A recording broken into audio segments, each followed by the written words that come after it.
a joyful and It's also probably shittier internet relief and all to that. their comes, and some are very afraid of their coming to the Because it's captured definitely like a territory. Discord call or something like that. Let's talk about the minority that and the because they might feel different. Yes.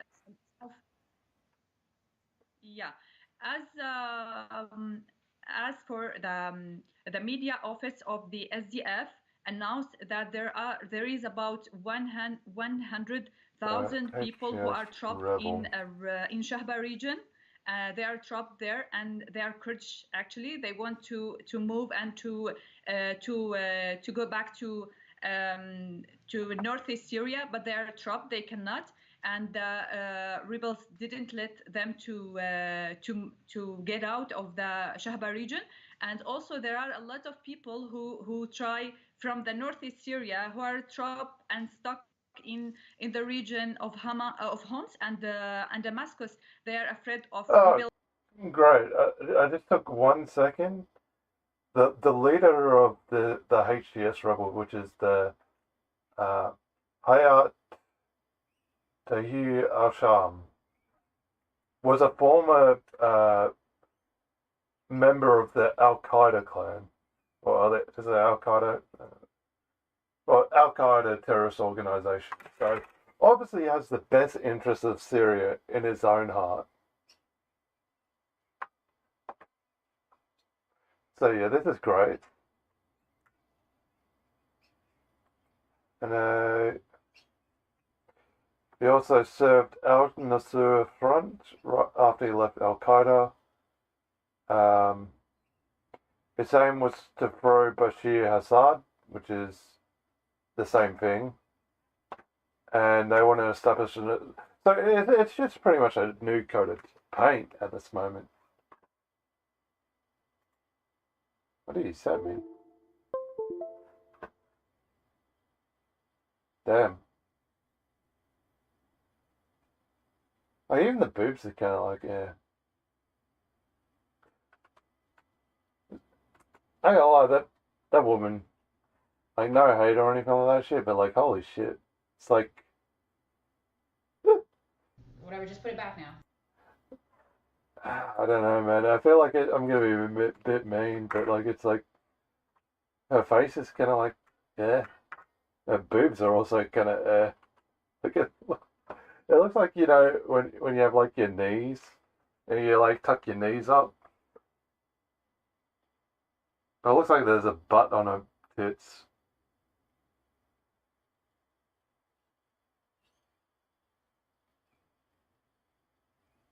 The blonde one's good. The middle blonde one.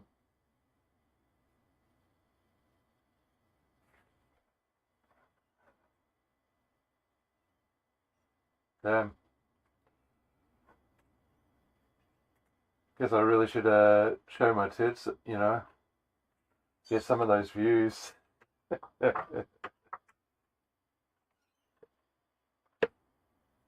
Hey, baby.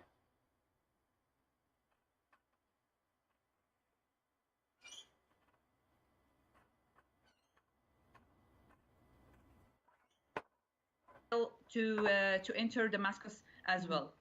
That's journalist Barry van Versol in Kamishli in Syria. Thanks. Well, this stuff needs to be stuff that looks bad. Take a little deeper on yeah. the bigger picture. Sarah Stachelhaus joins us. She's a Middle East Really expert with the Heinrich Böll Foundation. She's in Berlin. Sarah, let's start with the latest. Turkey has just confirmed talks with Russia. I mean, like, I feel like...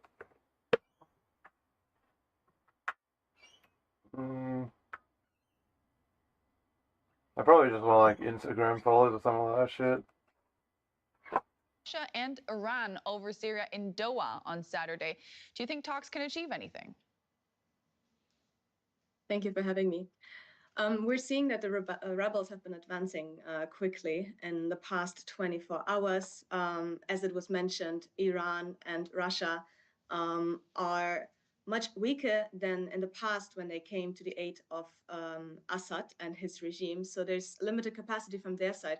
Personally, I would not count on these talks coming in time and leading to meaningful results. In any case, we will hope for talks, but talks or negotiations for civilian transition and for return to the UN resolution 2254. Aleppo. I mean, like, kind of the sad thing is, like, Assad is, and like his regime has always been disgusting, but like, I mean, still at the end of the day, like, the other people that are rebelling, I mean, there's like Abu Muhammad al Julani is like, man, this dude's like a piece of shit, you know?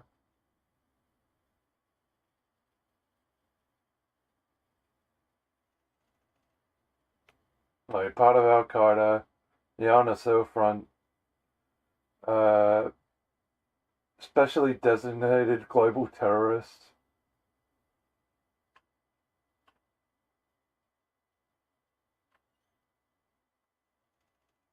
Oh yeah, it was also a part of ISIS. So you know what? This is just pretty much like ISIS.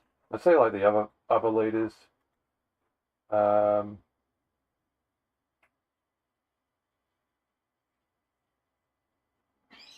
Ashwagandha lady.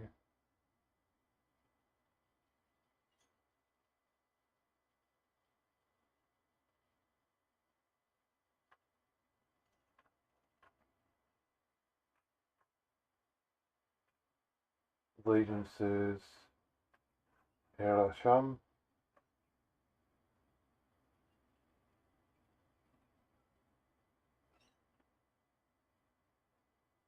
Um,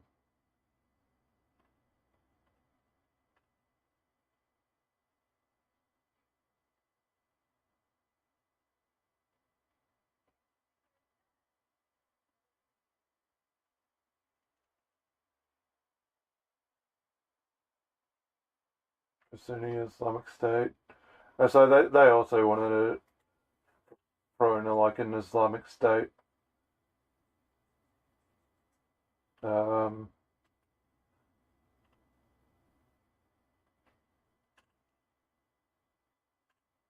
doesn't sound like the so pretty much like this Tahir Al Sham is a formation of two leaders they've joined together. One was the ISIS and the Al Qaeda fellow.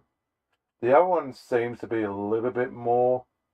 I mean, most likely he's also a bloodthirsty killer, but this other guy seems to be more so for the fact that he just wants a Islamic State, which is definitely not what you want, especially for Syria. But you know, I can't really equate to him. Although he is allegiancing himself with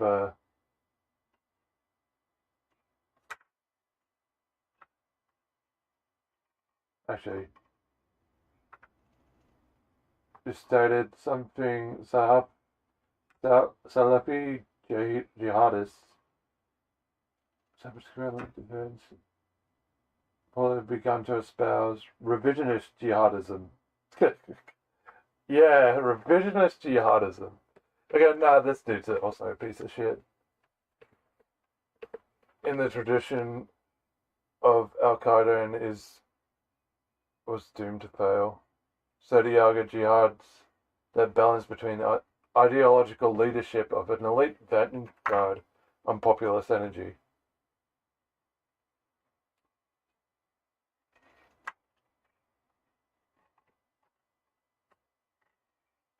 We are part of Syrian society, the international community. We're part of the solution.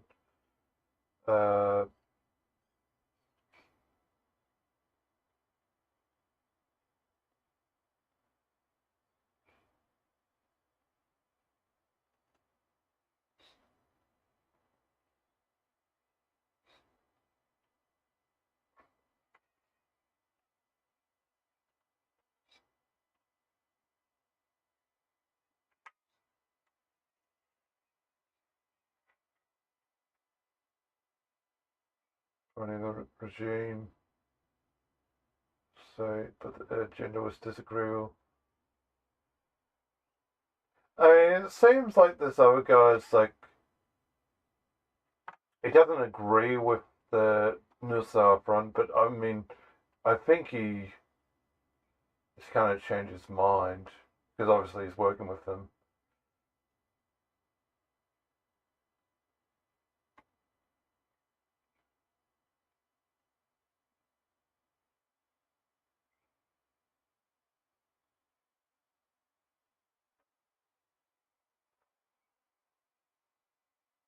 Anti-Islamic. Okay, no, this dude's also, yeah, nah. So basically, after the Charlie Hebdo attack, this like Al Shaham pretty much like started burning copies of the newspaper, basically apologizing. It was like that the Arabian Peninsula. Oh wait, no.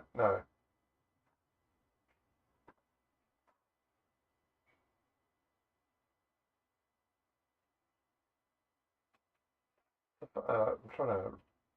What is this? So he seems like full-on pro Islamist. Uh,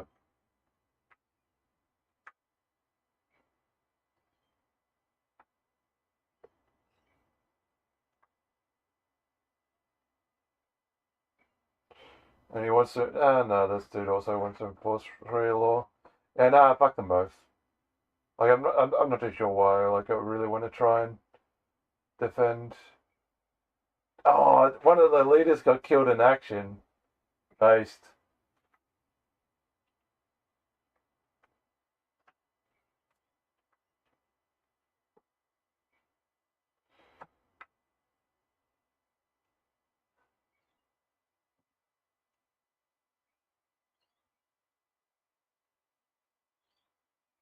Hmm. So apparently they got about 15,000 members. Let's say about the Syrian army. Like, oh, they equipped.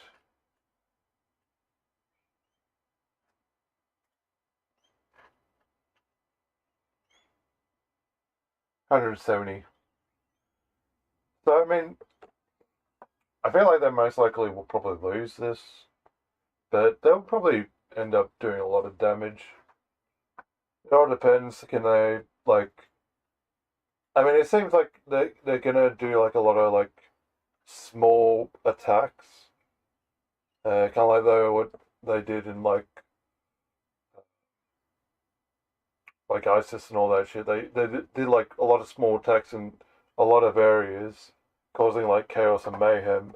But like, and I Hama, feel like they'll and eventually now have the to rebels are do reportedly guerrilla heading towards tactics. Homs. How big are these defeats, not only for Assad, but also his allies, Russia and Iran?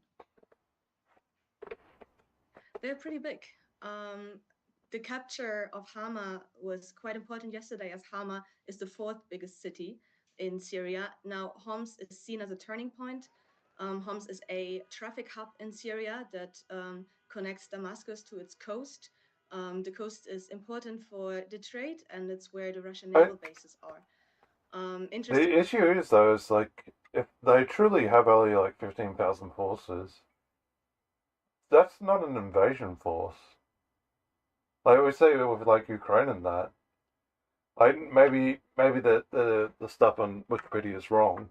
That could always be the case. Like let's say they got like 50,000. Even then, it's like, yeah, you know, the issue is like as soon as you start attacking, you're on the offensive.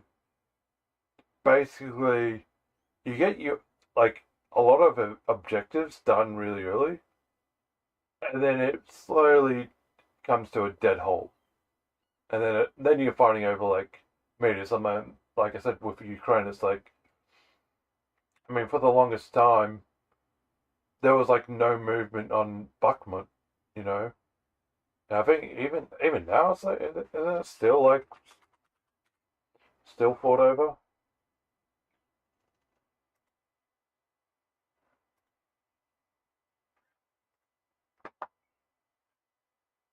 What is this?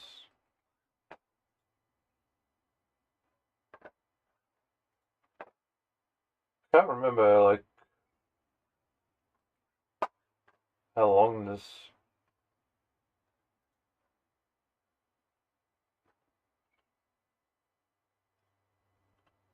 So I mean, it lasted 10 months apparently. Yeah. So that's the issue when you're like invading and all that shit, and like if we can kind of see like the estimated military casualties, it's like 70,000 Russians. Now, what's the overall?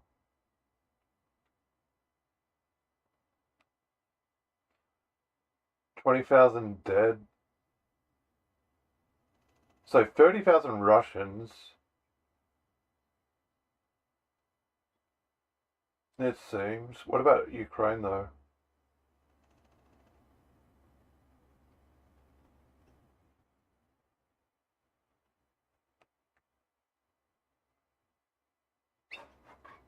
I mean, whatever.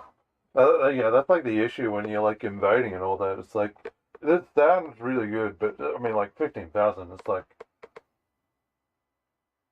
I mean, it's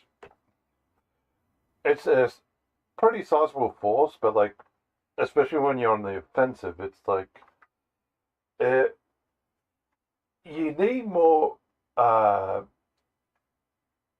people on offense than you do on defense. When it comes to defense, guerrilla warfare tactics is really good.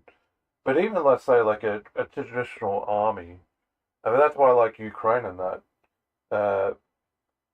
was really good because the issue is like the more you push in, the less land Ukraine has to have to defend. You know, it's like no matter how hard Russia pushes in, it's like it the land shrinks.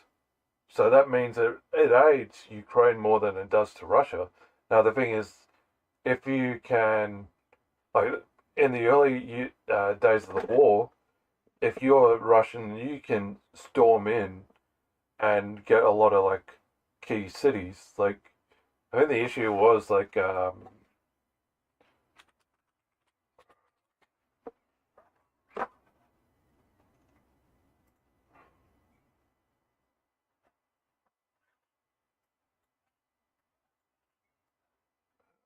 I think oh wait what cities did Russia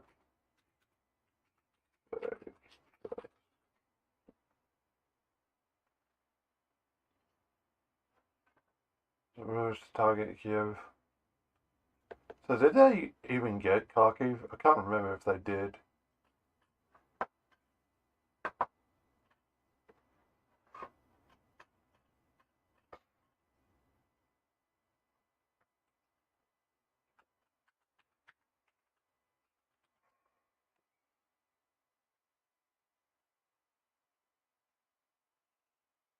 Okay, so right, yeah, this is probably best.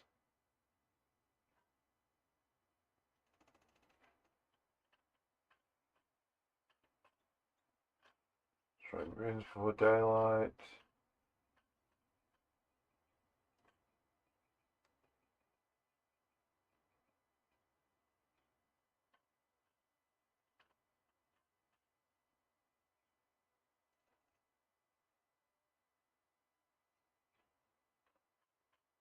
Let's do like cities Russia captured.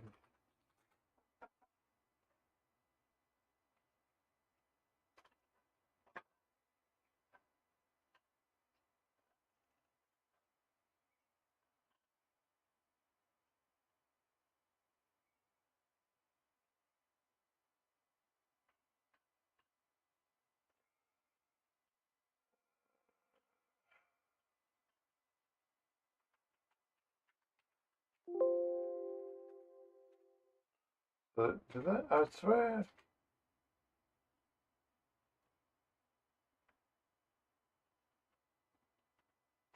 So I captured a couple of cities, but like nothing major.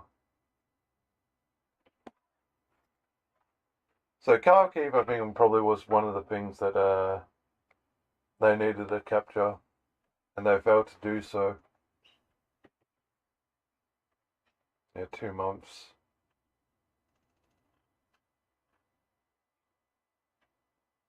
So if they ended up capturing this and the town wasn't like fully destroyed, pretty much it would allow Russia to build an encampment and then pretty much allowing them to push on further.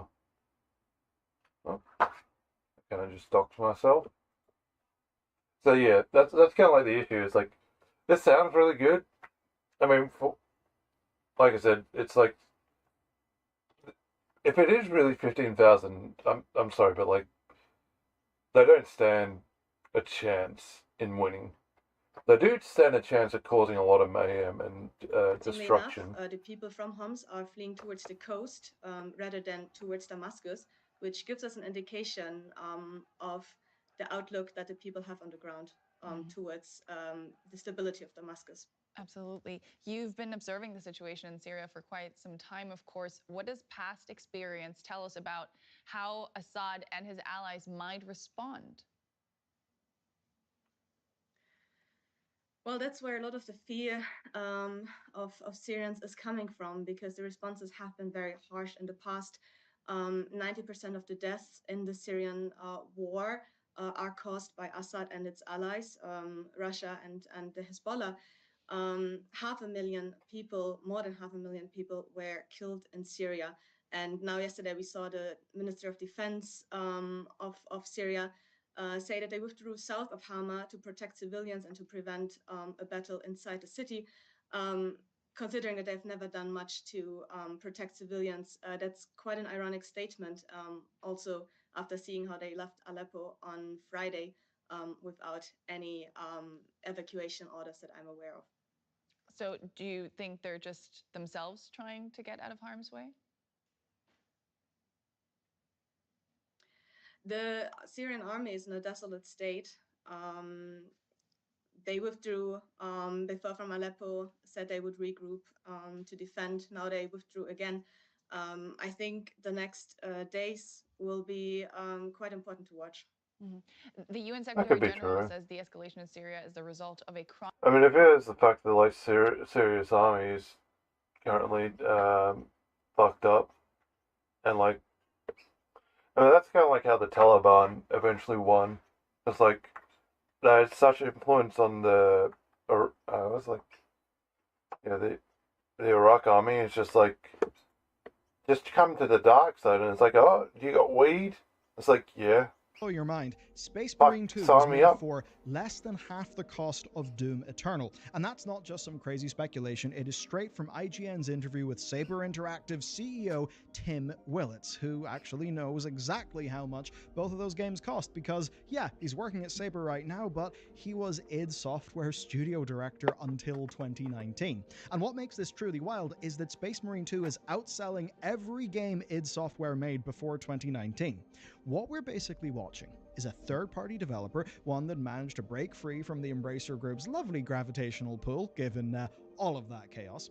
They've went and they've absolutely crushed it with a sequel that nobody thought we would ever see, at least when we finished playing Space Marine 1. It's the perfect example of something that's becoming increasingly clear in 2024. Massive budgets don't guarantee success. Sometimes that's going to be because a team is a bit smaller, a bit leaner, maybe more focused, and they end up making the games that the players actually want. And when you hear that Space Marine 2 cost half of Eternal, you'd absolutely think it's that. But the truth is, it isn't. It's actually something entirely different, and it's how the industry is changing. Let's begin with what some of Saber's people have said. So, Tim explained his view in this year's failures, be that, say, Suicide Squad or Concord, and to him, there's a clear problem that Space Marine 2 didn't have, and that is a lack of focus. He says that where others do too much, they were, quote, just be the ultimate Space Marine, melee, ranged, swarms, that's it. Others are guilty of what he calls overscoping, which is basically just, you have tried to do too much shit. The quote from him is this: they look at some other game that just came out and say, oh, we've got to do this, add this, we've got to do this, and then they lose their focus on the core, and that's what actually makes the game fun.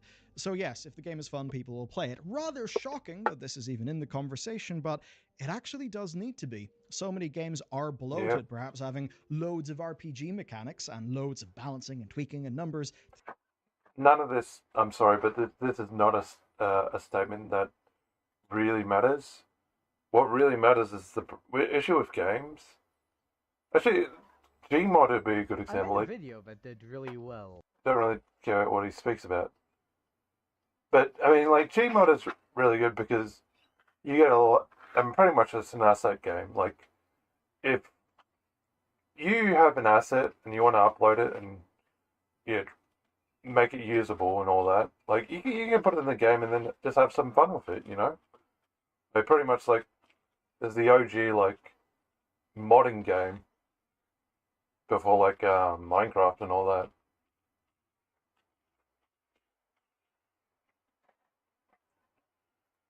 But, like, if you go through it, I mean, obviously there's Half-Life mechanics.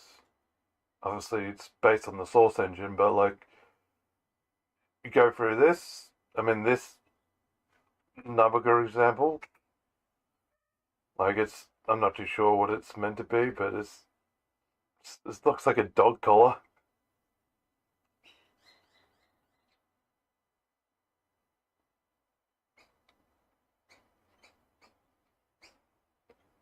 And this is like pretty much what Gmod is. It's like, Gmod is honestly what the most, I think, like, before Minecraft, like, the greatest sandbox game, because, like, if you know how to use Gmod, I mean, like, the Gmod go-kart, I think it was, that you could do.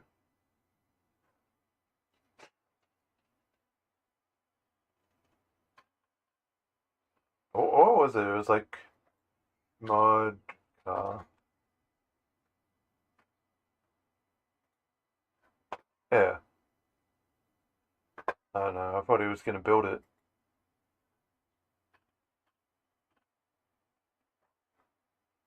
I reckon when you say like a build.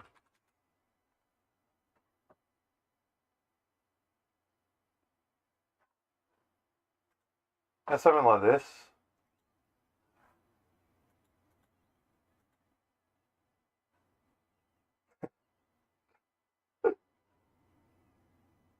Like that, I mean, you got like insane shit like that.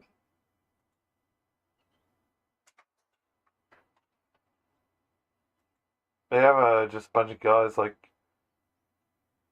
figuring out ways. I mean, it's just like a bathtub with a seat in it. But there's like obviously a lot of other ways you can kind of do stuff.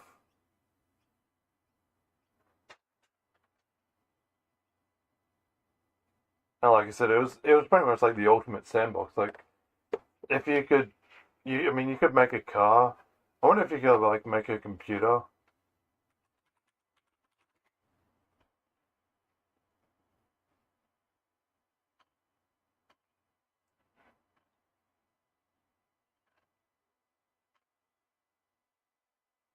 Yeah, somebody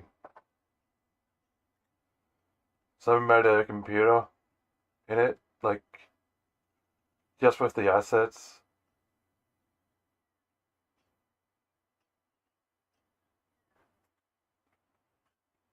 Was that ago, like 6 years ago? I think that's probably came out like before, not before, like after Minecraft, but playing Warhammer boring. Fair enough. They maybe don't. So, I kind of forgot to get to my point, but isn't it like example of like great creativity and all that shit? The issue is like modern games, they focus too much on like pointless shit.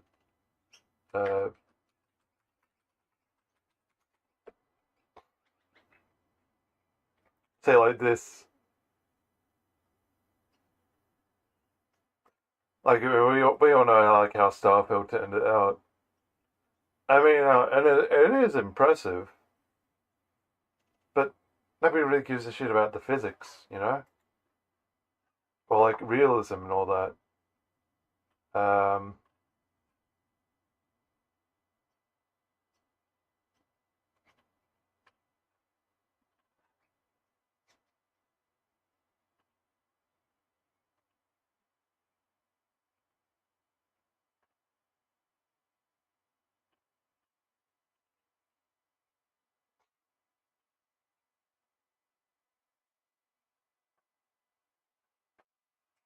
They're like,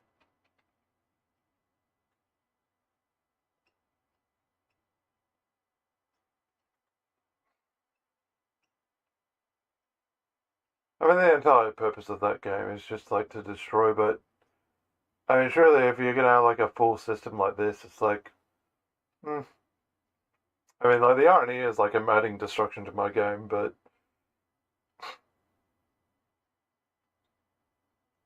they trying to focus on like pure like physics destruction and all that, unless it's like adds to the game. I think it's kind of pointless. Yeah, Battlefield was a good example. It's like,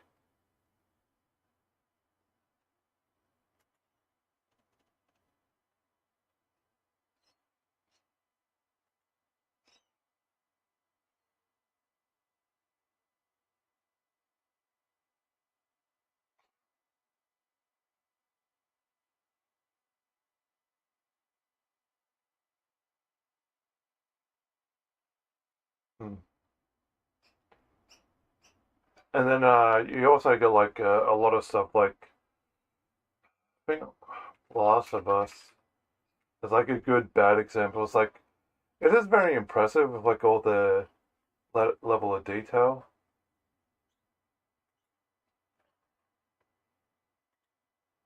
There's all that immersion shit.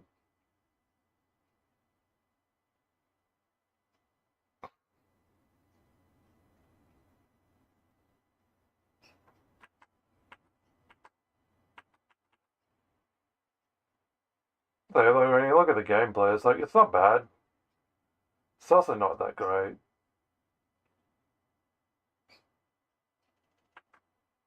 That's pretty much the gameplay. It's like, yeah.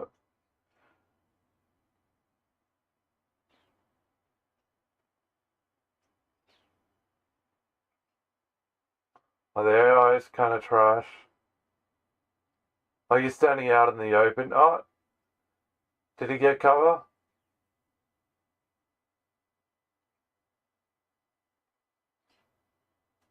Like completely, she's completely out in the open. He's not even shooting.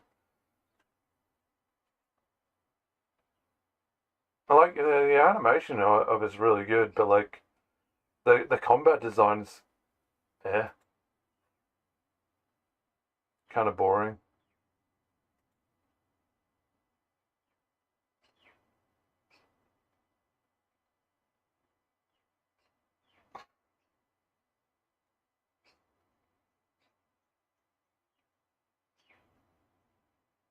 And there's another thing, like pointless, uh, like pointless landscapes and all that shit. Like you don't really need this thing to be open unless just like you put a door there. You don't have to have all these like chairs and all that shit. No, go through there. I mean, this part you could just like cut that off, just make it as a wall. Like, why do you have to add all that shit? All this stuff, like you can't really interact with it. I mean, it's there visually, but like it's pointless. Even like the wires and all that shit. Like you could have done just pretty much like all this like wiring that you applied. You pretty much just had like somebody like cut it off because like in this world, resources is pretty much like limited. So one thing is like probably people will try and scavenge the copper. Like you can add like architecture like this shit, but like, but instead you got like some dude spending like 10 hours making wires, ensuring that they're like bend like it shows around here.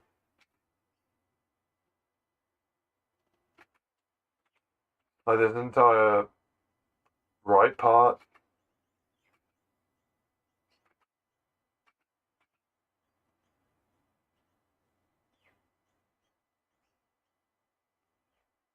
So yeah, I think that's the issue. Is just like, it looks good. I'm not gonna like complain about that shit, but there's a lot of like pointless shit to it.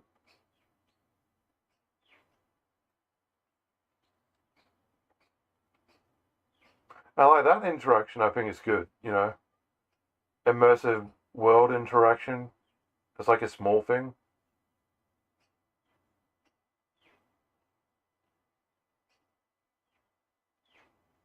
And like the barbed wire is a good because it's like, well, you can't go out the front because there's barbed wire. Like all that shit makes sense. But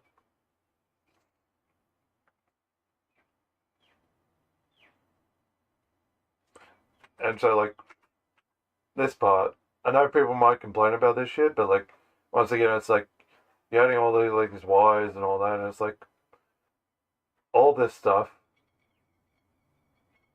It's like so pointless. Yeah, I mean some dude spending like hours just adding like all this pointless shit. Like who's gonna fucking notice that? Like, he gets forgetting about just like that. And that's the issue with games, man. Like, it's meant to add immersion, I get it. But it's immersion at the cost of, like, the cool gameplay and all that. And, like, seamless interaction like this is pretty cool. Like, I do gotta give it props, like, modifications and all that. Like, the animation's really good. With that little bit of realism. But, like, I mean, still, like, once again, it's like, you got all this, like, interactive shit. Nobody's, like, paying attention to over here. This entire part's just, like, there, no interaction with that. But I would imagine you probably can, like, copy the asset and put it together. Don't really need to.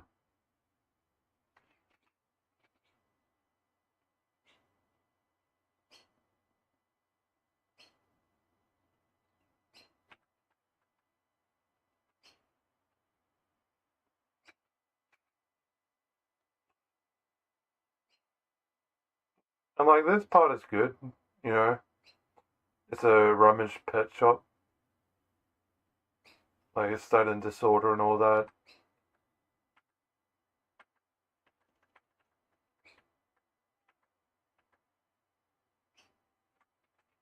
But, like, she went... I mean, this is the kind of thing, like, she went through all that shit. There's, like, no combat interaction. There's nothing. Maybe there was, and they, you know, it's already been killed off. I'm not too sure.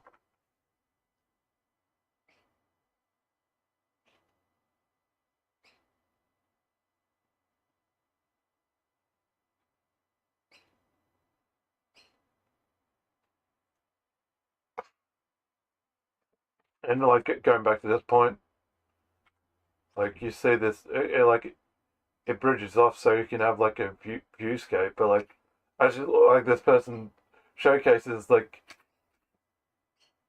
some dude spent time spanning it out like this, and all they could have done was just build a fucking staircase. Like, it's just like, it's kind of like, it's probably at the end of the day only spending, like, maybe 20 minutes to do all that. But it's like, every day they're spending 20 minutes on pointless shit. That's the problem with like modern games. Like, this is pretty cool. Like, you got like this black smoke.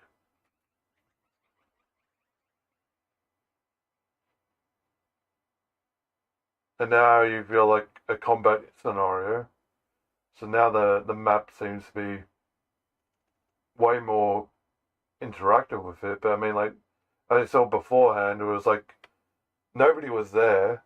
Like an entire map where you basically did nothing.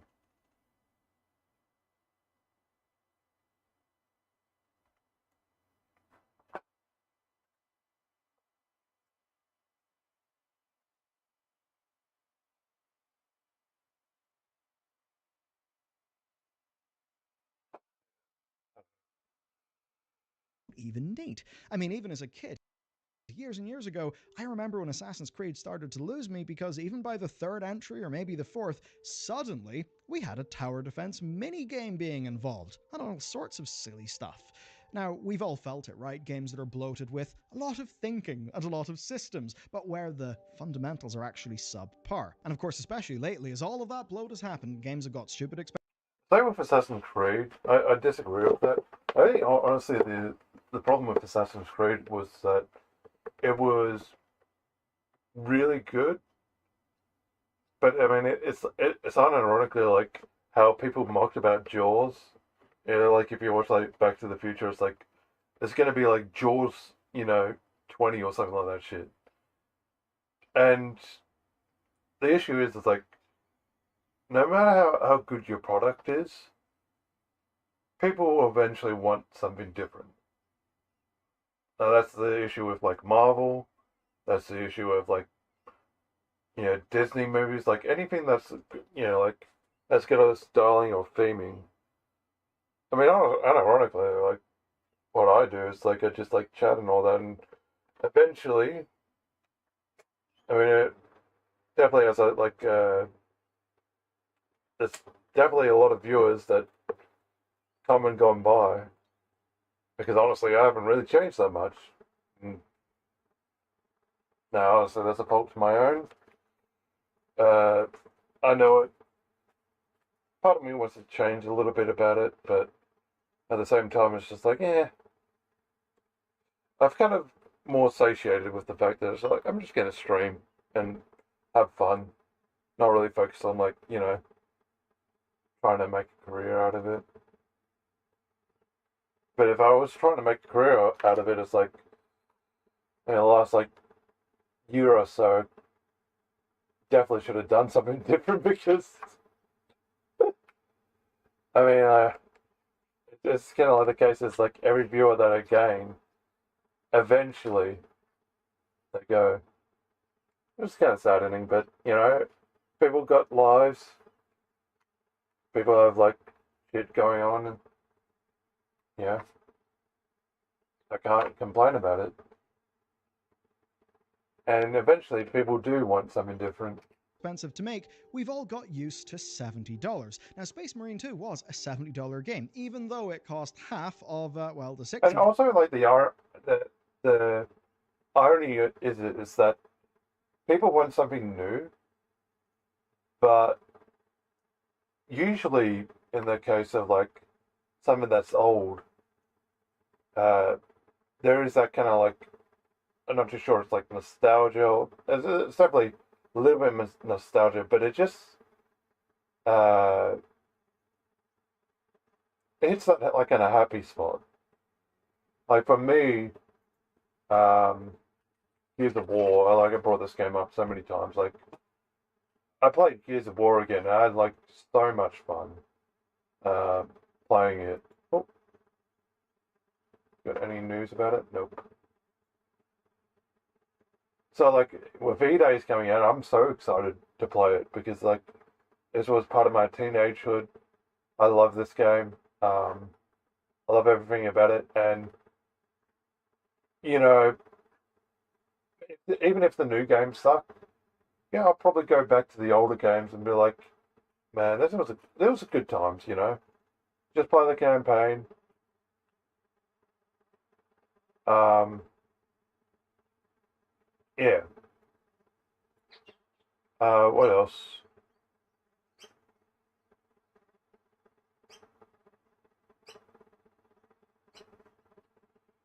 I don't usually play Three Kingdoms.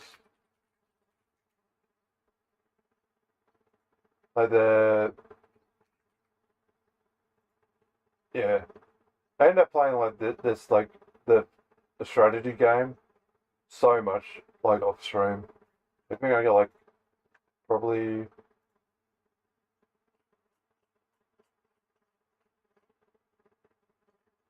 see how many hours I got on it.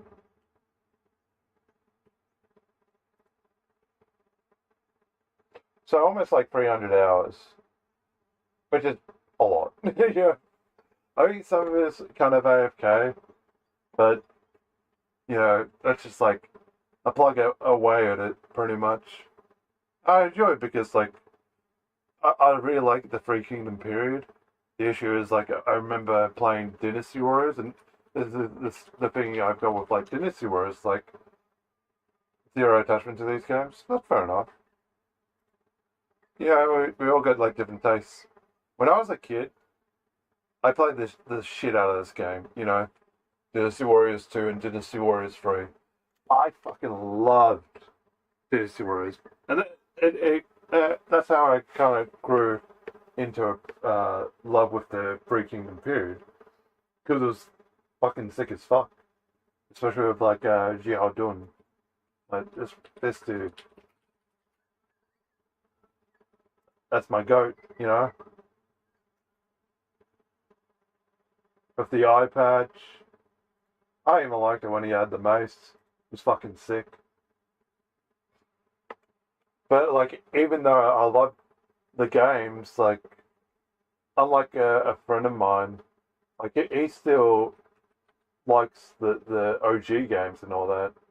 But as I play it, it's just like I realized that it's just, I mean, it's just dated, pretty much. But it's just like, yeah, I don't really enjoy it as much as I did. And I think the reason for it is like, it's definitely a power fantasy game. Like, you just kill like hundreds of enemies. You have like fights with generals and all that, but you know, it's the combat that kind of like, once you've played it, it's like, it kind of suffers. And yeah,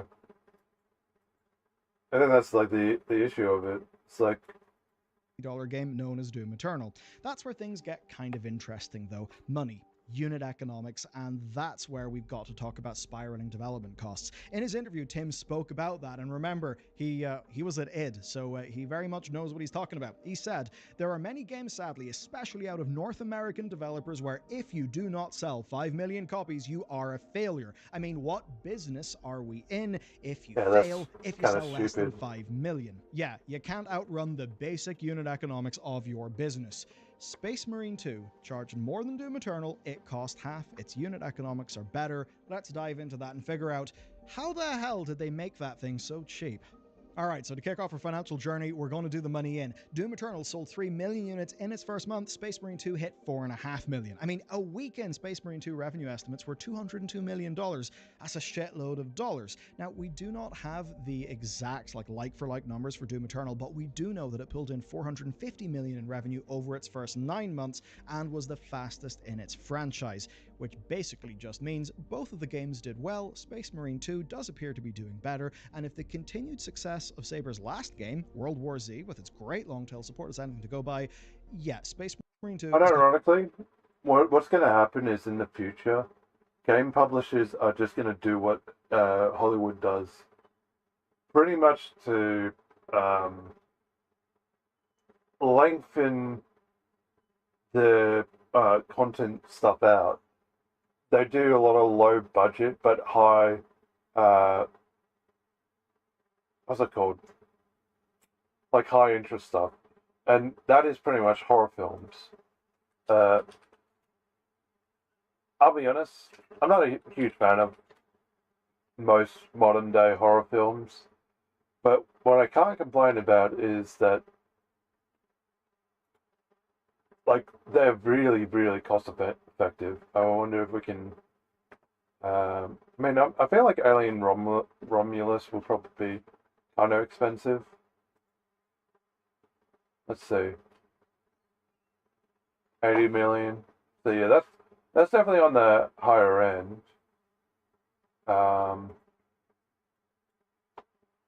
See Heretic. So less than 10 million. I mean, it sounds a lot, but for a film, that's pretty good, you know. Definitely could have like a better box office, and like A24 is like the masters of this, where they go low budget.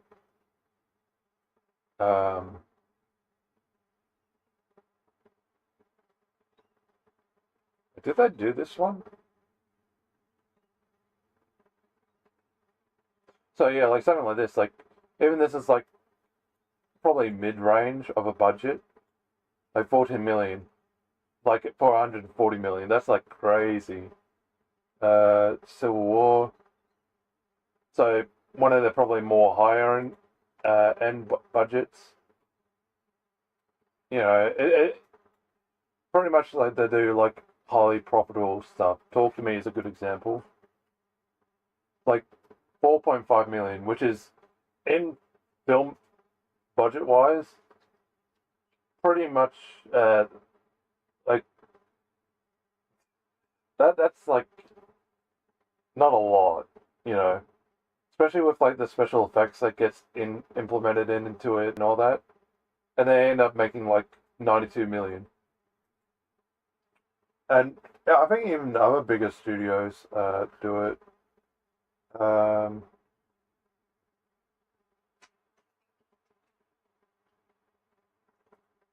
see.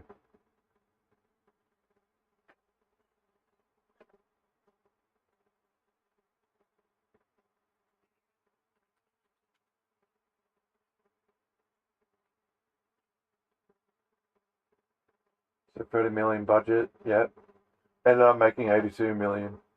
So like that's the thing that game studios needs to do. It's like they got to figure out something that's like, I mean, honestly, it could be horror games, but I mean, honestly, I don't even know what would be like the low budget, highly successful movie. And that's what they got to do.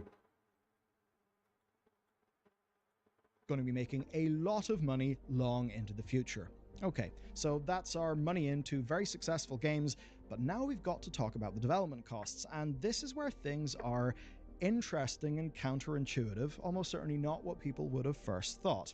Now, we know that both of these are games built on existing foundations. Doom Eternal was built from the bones, of course, of Doom 2016, and Space Marine 2 was built from the bones of World War Z. That may seem very bizarre, but if you're out of the loop, The World War Z Tyranids, was pretty Saber's much. previous game, and basically it was great. It was seriously great. It did super well in the market, and, well, it had extensive long-term support. They even had a first-person mode come into it, which is kind of crazy, and it's where they developed all of the horde tech that has led to Space Marine 2's Tyranids being like the most impressive thing ever, basically.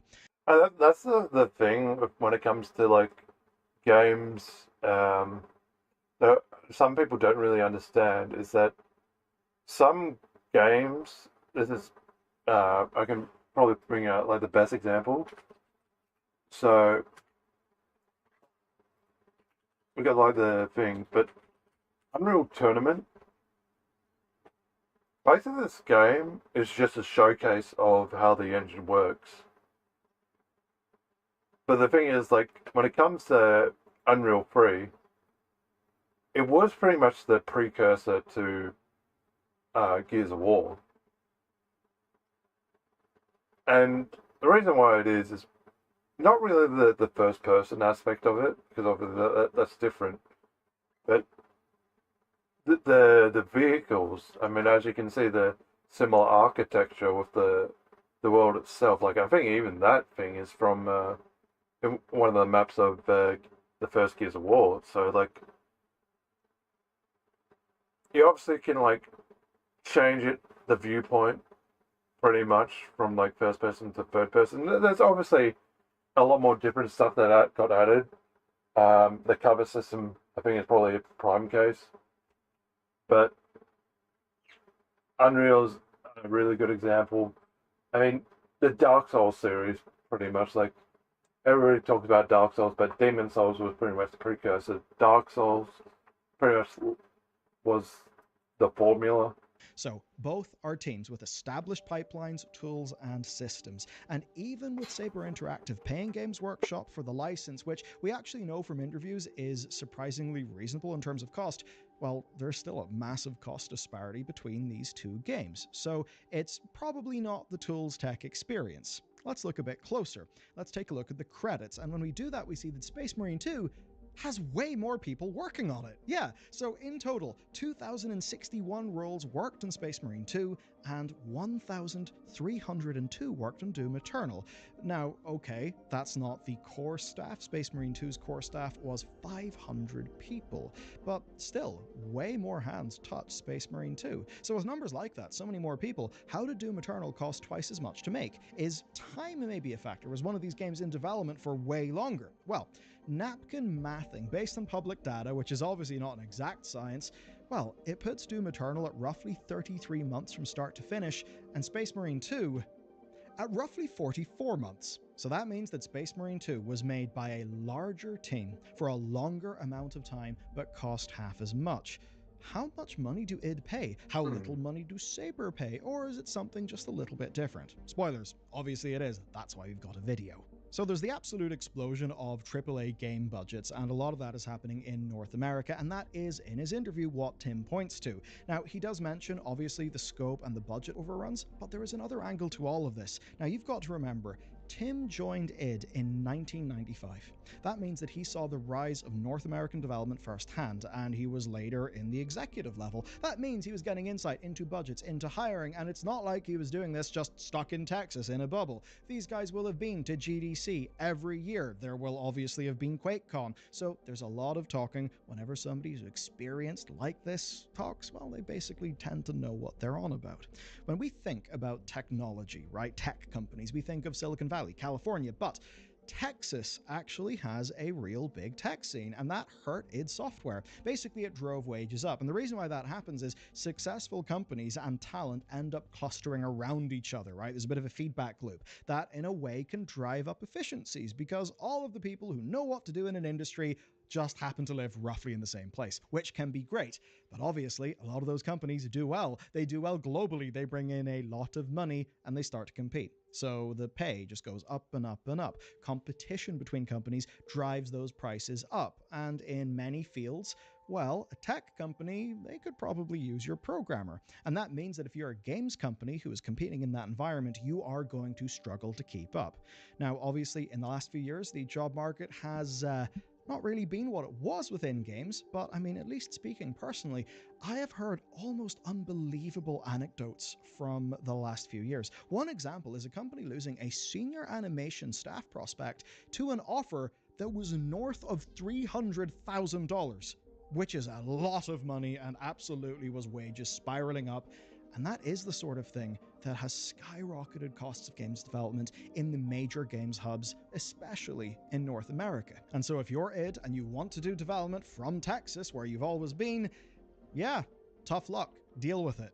Let's talk about Saber Interactive. So Saber are HQ'd in Florida, but they're not doing the bulk of their work in Florida. The bulk of development in Space Marine 2 took place in their St. Petersburg and Yerevan offices in Russia and Armenia, which, let's just say, is a tad cheaper than Austin in Texas. And it's not just those offices. Saber owns subsidiaries like a Russian QA company called Bytex, a Hungarian animation studio called Digic Pictures. All of those will cost less, and that's why Saber brought in almost 30 outsourced studios, touching everything: audio, cinematics, quality assurance, so many things. And then, of course, there's their basic teams, like the main core development squad, being in those two countries as well, not North America. Now, obviously, there could be a dark side to this, of people having horrible working conditions and being worked to the bone and all of that. If there's a story there, do let us know. But if we're to assume, right, just good faith, decent enough pay for the cities that people are working in, then the point here is the basic maths are so much more competitive than North American development. Now, outsourcing gets so much flack from parts of the media, from audiences, and in some cases rightly so, because it can be done awfully, as all things can. But in this example, it is a AAA quality game that is outselling other AAA games that doesn't need to sell millions upon millions upon millions just to break even. And why this matters? It matters because the industry's watching, and well, maybe you've not been paying attention, but turns out it's already started changing team structures. Okay, in the old days, if you were management paying a developer a salary, there was an easy way to get more work out of them. Just crunch them. Keep the salary, jack up the hours, get more work done. And that is actually what id did with Doom Eternal. And that's not just some people leaking because they're pissed. That is the executive producer Marty Stratton even saying that they basically crunched 2019 to make that game happen.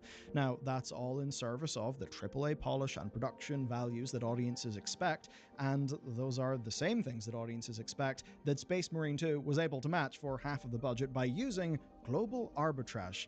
That's basically the point. Witcher 3 and Cyberpunk, those are not made by, say, Orange County-based companies, are they? But obviously there are many people in those companies who are looking on. As an example, Activision have a new AAA venture. It's called Elsewhere Entertainment, and it certainly is elsewhere. It's not in California, it's in Warsaw, Poland, right? American leadership, Polish wages. That is how the company is trying to, well, not pay absolutely humongous Californian salaries. And this is not necessarily some story of seedy exploitation either. I mean, you can pay somebody well in Poland and still save a whole load of money than, well, if you were paying somebody like an LA wage, as an example. This pattern is absolutely everywhere. Take Riot and Blizzard. They both outsource loads of asset creation, and speaking of an alumni of both, Greg Street, who in the Warcraft days was known as Ghostcrawler. He's got a new MMO project, and I mean, the fucking majority of From Software did work in Elden Ring, but there was a lot of outsourcing when it came to. They are planning to have just game. 100 to 150 core staff in their team, and everything else they want to outsource. Basically, it's a numbers game.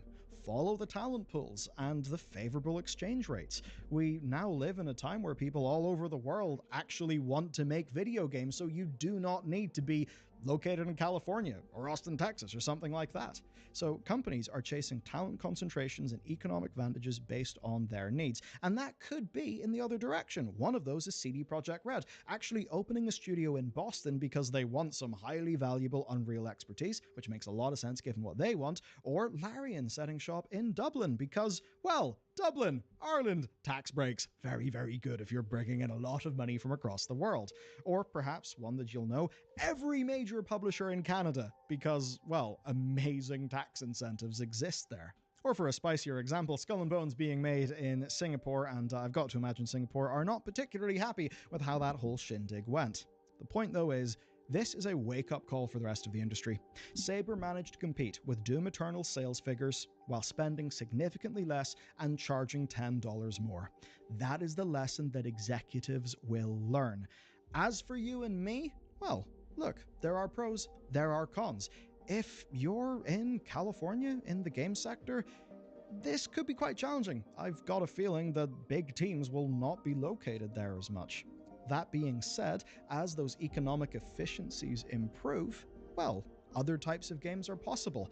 I am not privy to the specific numbers of, say, Witcher 3 or Cyberpunk 2077. Obviously, Cyberpunk was a shit show on launch, but do you think that Cyberpunk 2077 or Witcher 3 could have been made if, like, Irvine wages, like where Blizzard are, where Riot are, Santa Monica wages, do you think that they would have been able to make a game of that size, that much content, if they had to pay that much per staff member? So, a flip side of this, for you and me, could be that there are games of a certain scope, like actually at the top end of scope, that could become viable now. Or it could be the case that higher quality, like almost bigger budget feeling games that actually cost less to develop, that basically games could be more viable maybe within the 1.5 or 2 million sales target. I mean, the kind of the deep message in this shit is like,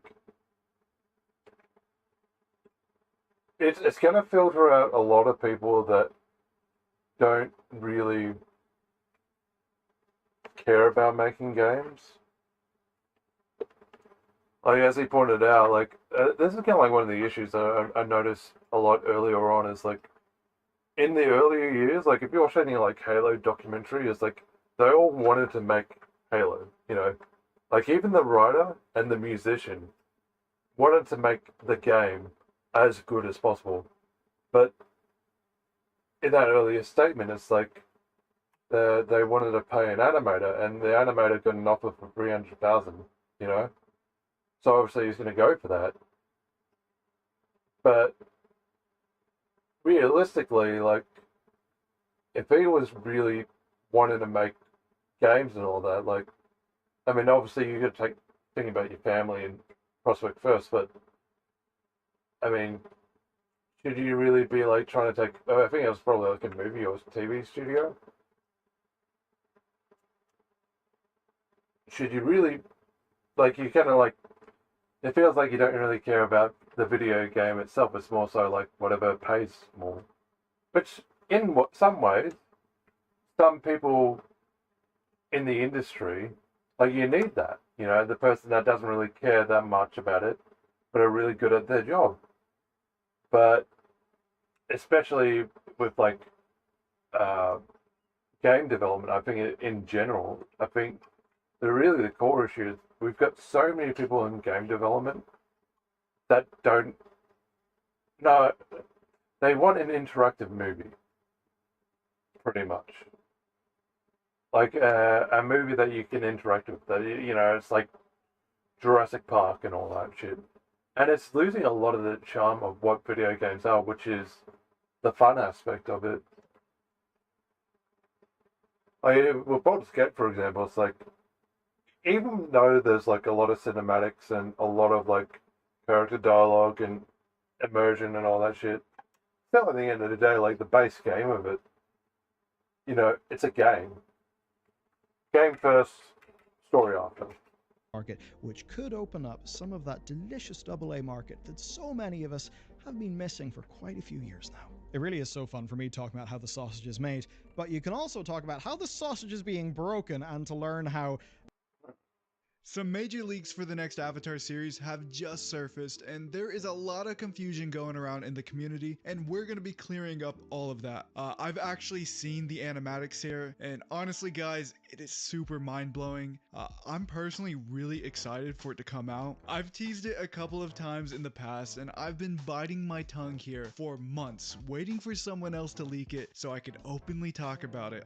Just me speculating, but I'll make that clear. Not joking. As if people already didn't hate Korra enough, she literally ends the Four Nations as we know it, which might be the best feat out of any Avatar we've ever seen, so maybe I got this one wrong. Or did I? Which brings me to the working title of the series, which is Seven Havens. So what are the Seven Havens and what does that mean? The Seven Havens are 7 different cities that the remainder of the world's population live in. These are cities with post-apocalyptic wastelands outside of them. Now this probably confuses a lot of you. As we all know, back in 2023, there was a rumor going around that this series would be a cyberpunk series, but from everything that I've seen, that just isn't the case. From what I've seen, it's mostly post-apocalyptic, but it's hard to judge without seeing the entire series in its entirety. The next Avatar will be a young earthbender girl that has a peg leg. Now, the article states that she's a paraplegic, but that's a little bit of a stretch. Typically, paraplegic refers to someone who is paralyzed. The Avatar just has an amputated foot and calf. She can move around perfectly fine. Her animal companion is a large, fluffy, cat-like creature that is predominantly featured in the opening episode and is extremely cute. If you've ever seen ReZero, I would describe it as being like the small version of Puck, but large. Now that sounds really weird, but if you're a ReZero fan, you'll know what I mean. I'm sure everyone who is a fan of Appa will be more than glad to see an animal companion have actual relevance again, unlike in Korra where I'm sure some people forgot she even had an animal companion. Yeah, the polar Avatar's name bear is unknown, and even if we did know her name I from kind the of forget about him animatics, as well. it really wouldn't matter as animatics typically just have placeholder names. But it appears that the Avatar is either homeless or in poverty. It's also clear that she's an outcast from society. Looking over walls to see the other people. She's always seen to be alone. She looks very unhappy or even depressed. Since no one knows she's the Avatar, I'm not really sure how she ended up in this situation or what her exact circumstances even are. But here's the big twist everybody is waiting for. She's an identical twin, but the twins were separated at a young age. When the White Lotus searched for the next Avatar, they took in the wrong twin. So the real Avatar grew up in poverty while the twin grew up rich. Now, some people are reporting that they're both Avatars or one's Avatar. It's just a little clear what's actually going on here, like if she can bend all four elements Gonna be the or not. evil But from what I Avatar. know, the poor twin is the Avatar, like all the previous Avatars. But the other twin that the White What, Lotus like has Batu or could have something like that shit? Batu The in her evil or one? something like that. One of my sources told me that she had quote-unquote Avatar-like powers. So I think the Vatu theory could very well be true. It's not known what exactly has happened to their parents, but based on what I've seen, I think it's safe to assume that they both were orphans. One of the consequences of Korra destroying the world is that now people are extremely afraid of the Avatar, and borderline view the Avatar as an evil entity. This was very likely one of the reasons why the White Lotus decided to hide the other twin, and while this next part is entirely speculation, I think it's possible that the White Lotus abandoned the protagonist because she's physically disabled and they didn't believe that she could be the Avatar. Perhaps this could mean that the White Lotus in this era is more brutal than the previous ones. As far as the Avatar's disability goes, she appears to be able to still decently move around, so I'm not really sure how much of a factor this is going to be, if at all. I think it'd be really cool if her walking around somehow becomes bending aided, something similar to Toph. This is actually very similar to what happened to Kyoshi during her novels, as she wasn't initially identified as the Avatar until later in life. At first, I was thinking, oh, this is actually really funny how the Earth Kingdom always messes up this sort of thing, but in this case, the Earth Kingdom kind of doesn't exist anymore, and it was the White Lotus's fault that this happened, so if we really want to blame anyone, I guess we could blame Aang. After all, Aang was the one who decided that the White Lotus was going to be taking over these responsibilities of finding the next Avatar. One of the coolest things from this whole ordeal is an airbender who has a hoverboard. Now, unfortunately, it's not one of those cool hoverboards like in Back to the Future. It's one of those one-wheel type hoverboards, but instead of a wheel, he uses airbending to make the wheel. Again, this isn't very cyberpunk-esque. It's more so just post-apocalyptic with remnants of Korra's technology. The young man who is riding this hoverboard appears to be a Sokka type character. Literally everyone that he comes in contact with in the Haven seems to love him. I think there's even a girl who's like, I love you, like under her breath or something after he walks away. I know a lot of people are going to be having complex feelings about the possibility of there being two Avatars, as it would be a major departure from the established lore of the series. Roku literally had a twin in his latest novel and he wasn't the Avatar. However, hear me out. What if the second Avatar, the one that was raised by the White Lotus, actually has Vatu sealed inside of her, just like how the normal Avatar has Rava sealed inside of them? This could very well be the result of something Korra had to do during her time as the Avatar. It would also explain why she has quote-unquote Avatar-like abilities, but not necessarily the same as the traditional Avatar. Also, the White Lotus knows Korra lost a connection to her past lives. They could write off anything weird with the twin they have as a result of that. At the end of the first episode, a giant spirit described as a massive eyeball attacks the haven that the Avatar lives in and kidnaps the mirror. The twins reunite to stop the evil spirit and go— Not gonna lie, doesn't seem like it's gonna have the same charm. I'm willing to be proven wrong, but like as more goes on, it just like sounds like Avatar fan fiction rather than like a sequel to the Avatar. In my opinion, like I think.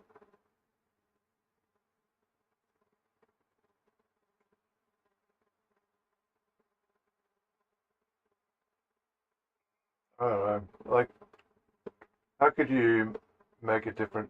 I think like a medieval version, you know, that'd be pretty cool, like ancient China.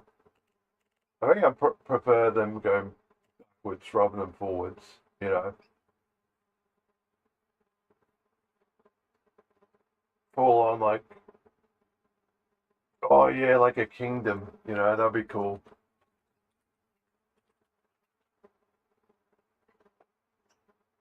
Like the evils of man versus like the good of the Avatar. Or the Crusades, that'd be kind of good.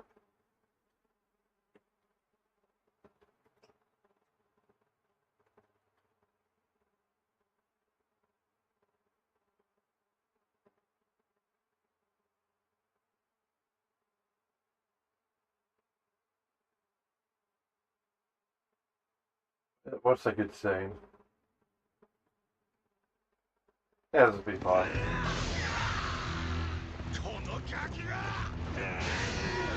Yeah.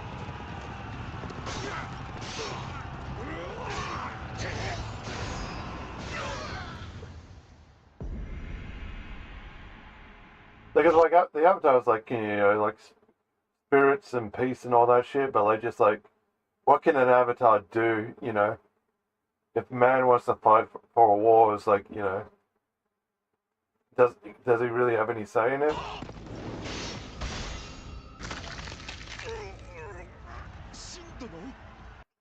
And maybe it's like the fact that like he gets worshipped as a deity or a devil, you know, in some instances.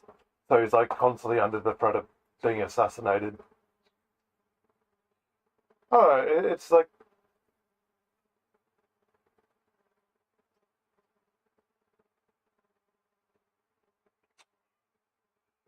I just feel like yeah, that one is just like she's homeless, she's got a disability, she's, you know, doesn't want to be the Avatar or some, you know, it's like how many issues do you got, man?